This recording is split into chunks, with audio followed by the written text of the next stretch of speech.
Europe 1. Il est 8h15. Patrick Cohen, vous recevez ce matin le secrétaire d'État auprès du ministre de la Transition écologique et solidaire, Nicolas Hulot. Bonjour Sébastien Lecornu. Bonjour Patrick Cohen. Quel sens ça a d'importer de l'huile de palme de l'autre bout du monde pour produire des biocarburants ? Ça a probablement de moins en moins de sens. Et c'est bien d'ailleurs l'enjeu que nous avons face à nous, à l'échelle européenne et à l'échelle française, c'est diminuer la part de ces produits importés. Il faut savoir aujourd'hui qu'il y a deux filières. Là on fait le sur les contraire. bio. Ben non. Je vous explique vraiment, c'est très compliqué à comprendre cette question des biocarburants, parce qu'il y a deux filières. Il y a la filière pétrochimique, on parle beaucoup de la MED et de Total, il y a aussi la filière agricole. Quel est leur point commun ? Dans les deux cas, on importe aujourd'hui de l'huile de palme et même parfois du colza pour la filière agricole. Et donc, le gouvernement va s'engager dans un plafonnement justement de ces importations. C'est long, ça prend du temps.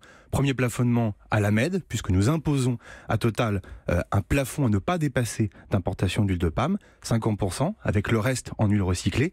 Et nous allons nous engager à l'échelle européenne, parce qu'il n'y a pas de solution qui ne soit pas européenne sur le sujet, à plafonner, à geler pour l'année 2017, en prenant les totaux de l'année 2017, le volume d'importation d'huile importée, pour la diminuer petit à petit sur une pente dans les prochaines années. C'est un combat de longue haleine, ça n'a jamais été fait, c'est nouveau. Mais la bioraffinerie de la MED, elle va être mise en service cet été, donc avec un fort contingent d'huile de palme qui n'existait pas auparavant. Des importations nouvelles, 300 000 tonnes maximales, a dit Total. Ça peut paraître un peu hallucinant pour les personnes qui nous écoutent ce matin, mais sachez qu'aujourd'hui, 50% des biocarburants consommés en France sont déjà importés. Pas produits en France, importés, déjà raffinés. Et dans ces 50%, on est parfois sur des taux à 75% d'huile de palme. Ça veut dire que le biocarburant qui va être produit à la MED aura moins d'huile de palme dans son composante, 50% maximum, que ce que nous importons. Donc effectivement, il y a un argument de bon sens à avoir sur ces affaires de biocarburants. On doit diminuer la part liée à la déforestation, donc l'importation. Donc ce que vous nous dites, c'est que le projet de la MED, il a moins d'impact écologique que la situation d'État, actuelle. Nicolas Hulot l'a dit, c'est pas de gaieté de cœur, mais il est une étape dans la transition. C'est mieux qu'avant, il faut que ça soit moins pire que demain. Voilà. Et ça, c'est véritablement l'enjeu majeur. Ça va prendre du temps. Une fois de plus, la solution, elle est européenne. En tout cas, moi, je me tiens à la disposition de l'ensemble du monde agricole pour les rassurer sur le sujet, comme Stéphane Travert va le faire dans les jours qui vont venir.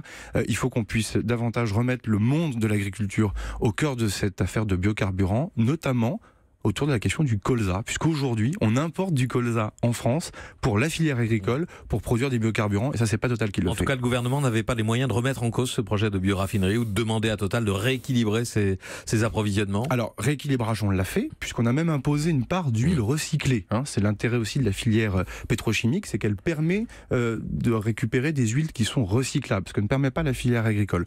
En revanche, effectivement, il y a un héritage du gouvernement précédent qu'on ne renie pas, puisqu'il s'agissait aussi de sauver des emplois sur le site de la MED. Une fois de plus, le dossier de la MED, il est peut-être un prétexte aujourd'hui pour parler de la question plus globale des biocarburants, mais ayons ce débat, et moi je prône justement, comme Nicolas Hulot, à ce que l'on puisse diminuer la part d'importation dans notre pays et en Europe. C'est un héritage du gouvernement précédent que vous n'avez pas pu remettre en cause, c'est ça ? Je vous ai bien compris. Qu'on n'a pas pu remettre en cause, mais qu'on a quand même néanmoins amélioré, puisque dans la maquette initiale, dans l'accord initial avec Total, on était sur plutôt 75% d'huile de palme importée, là on arrive à 50%, et on a une obligation d'huile recyclée. Dernier point, Patrick Cohen, l'huile qui sera produite à la MED ne rentre pas en concurrence avec l'huile qui est produite par les agriculteurs. C'est pas la même technologie. Elle sera 2 fois plus chère, elle n'aura pas les mêmes applications, elle n'a même pas la même qualité. Puisqu'on parle de déforestation, il y a un autre projet qui fait hurler tous les défenseurs de l'environnement, celui de la Montagne d'Or en Guyane. Énorme exploitation minière aurifère qui fait l'objet d'un débat public sur place. Quelle est la position du gouvernement ? Alors, comme vous le savez, quand il y a un débat public, les ministres n'ont pas le droit de parler du dossier en tant que tel. Que Emmanuel Macron, quand il était ministre, a dit qu'il était pour, et Nicolas Hulot a dit qu'il était contre. Vous savez,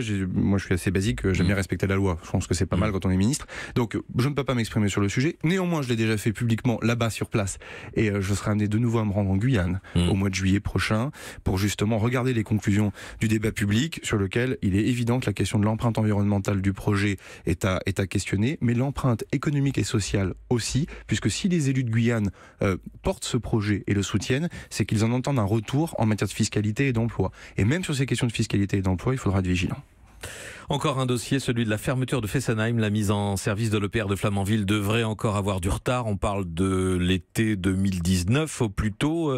Ça va encore retarder la fermeture de Fessenheim ? C'est automatique. Dès lors que l'EPR de Flamanville, dit Flamanville 3, se déclenche, cela entraîne la fermeture de la centrale de Fessenheim. Aujourd'hui, c'est à EDF et l'autorité de sûreté nucléaire de clarifier le calendrier. Ça a déjà été fait avec un horizon pointé à l'été 2019. Moi, j'en sais pas davantage ce matin, mais une fois de plus, le calendrier est plutôt tenu, en tout cas sur Fessenheim, pour ma partie, puisque ce qui compte aussi, c'est le projet de revitalisation autour du territoire, c'est faire monter les acteurs alsaciens autour d'un devenir commun pour demain, et ça, pour le coup, ça avance. Après, il y a le volet industriel, sur lequel, là, pour le coup, le calendrier a pris du retard. Oui, sur Flamanville, c'est pas du tout tenu, on peut pas le dire. La réforme de la chasse, vous avez annoncé une baisse du prix des permis de chasse. Nicolas Hulot a dit non, pas du tout, rien n'est arbitré. Qui dit vrai ? Le ministre d'État, par définition, dit vrai. La réalité, c'est que les décisions ne sont pas prises. C'est ça qu'il a dit, Nicolas Hulot, sur une matinale concurrente la semaine dernière, en disant qu'à ce stade, on est en train de réfléchir. Effectivement, le président de la République m'a demandé de mener une réflexion complètement opérationnelle sur la question de la chasse dans notre pays. Aujourd'hui, rien n'est satisfaisant, ni pour les associations de protection de la nature, ni pour les chasseurs, ni pour les services de l'État d'ailleurs. C'est très compliqué, il y a une dizaine de types de permis différents, les missions de police sont éclatées entre plusieurs établissements publics de l'État, c'est extraordinairement complexe. Donc je mène actuellement des concertations nombreuses avec tout ce monde, y compris d'ailleurs les agriculteurs, les forestiers, les élus locaux, enfin tout le monde de la ruralité. C'est l'occasion aussi d'aller au contact, bien évidemment, de tous ces acteurs de la ruralité pour faire un certain nombre de propositions au président de la République, au Premier ministre et à Nicolas Hulot pour faire évoluer le modèle de la chasse française. Tant sur la question effectivement de la validation du permis, la question de la baisse du prix de ce permis est évidemment au cœur des attentes du monde de la chasse, et je les reprendrai en proposition dans mon rapport, que sur la question de la gestion adaptative des espèces, qui permet de mieux approcher la biodiversité, de mieux protéger des espèces qui sont en voie de disparition, qu'également les missions de police en milieu rural. C'est un beau chantier, un grand chantier qu'on va mener. Donc vous proposerez bel et bien une baisse du prix du permis de chasse. En fait, je proposerai une simplification du permis de chasse qui conduira probablement, on va dire ça comme cela, à une diminution de celui-ci, parce qu'en échange et en retour, nous allons demander des choses aux chasseurs, notamment en matière de protection de la biodiversité ou de restauration des milieux naturels, parce que les chasseurs, notamment le président Willy Schran, y est prêt. Ça vous agace, Sébastien Lecornu, quand on vous demande quelle est l'ambition écologique de ce gouvernement ? Oui, pas mal, oui. Moi, je dois bien vous avouer que quand on bosse pas un peu et que ça fait un an qu'on est complètement engagé sur la libération des énergies renouvelables, sur le projet de loi portant interdiction sur les hydrocarbures, enfin exploration des hydrocarbures, que l'on engage la fermeture irréversible de Fessenheim, là où beaucoup en ont parlé pendant des années, mais personne ne s'est rendu sur place pour le faire, là où même sur les biocarburants, on tente de faire évoluer le modèle, même si c'est pas simple et ça se fait pas en une seule fois. Oui, je trouve que la critique est parfois un peu injuste et un peu facile, mais je la laisse à celles et ceux qui la portent. Hélène Jouan, la chef du service politique d'Europe 1. Ce week-end, Sébastien Lecornu, 3 économistes qui ont participé à la campagne d'Emmanuel Macron ont réclamé au président un rééquilibrage social de sa politique. Alors vous qui venez des Républicains, qui êtes un proche d'Édouard Philippe, un proche du duo de Bercy, Bruno Le Maire et Gérald Darmanin, est-ce que vous trouvez quelque chose à redire à cette politique ? Est-ce que finalement ce n'est pas celle que vous auriez mise en place avec un président issu de vos rangs ? Bon, déjà, si j'ai accepté de rentrer au gouvernement et de répondre à la philosophie du président de la République et d'Emmanuel Macron, c'est justement parce que je ne crois plus du tout à ce clivage gauche-droite. Enfin, je rappelle quand même que sur les questions sociales, entre Dominique Strauss-Kahn et Philippe Séguin, pour prendre deux personnalités plutôt une venant de la gauche et une venant de la droite, l'un était sûrement plus social et plus protecteur que l'autre. Donc je pense que les clivages gauche-droite, il faut s'en méfier sur le sujet. Moi, je considère qu'on a un enjeu de communication et de pédagogie. Quand on augmente le minimum vieillesse, quand on augmente l'allocation adulte handicapé, lorsqu'on augmente le complément familial, lorsqu'on va procéder au dégrèvement de la taxe d'habitation pour 80%, ça pour faire une politique c'est pas sociale. Que ça suffit, c'est qu'il ne faut pas que ça passe inaperçu. Évidemment, le risque, bien évidemment, c'est que toutes ces mesures, qui d'ailleurs doivent trouver leur place dans un budget qui est contraint, qui est difficile, sur lequel Gérald Darmanin d'ailleurs s'emploie à ce que les objectifs soient tenus avec Bruno Le Maire, il ne faut pas qu'évidemment tous ces mécanismes de protection que nous mettons en place passent inaperçus. Et c'est vrai qu'il y a un enjeu de pédagogie majeur. Moi, je ne pense pas qu'il faille un rééquilibrage, ça voudrait dire qu'on aurait tort sur le fond, et je ne pense pas que nous ayons tort sur le fond.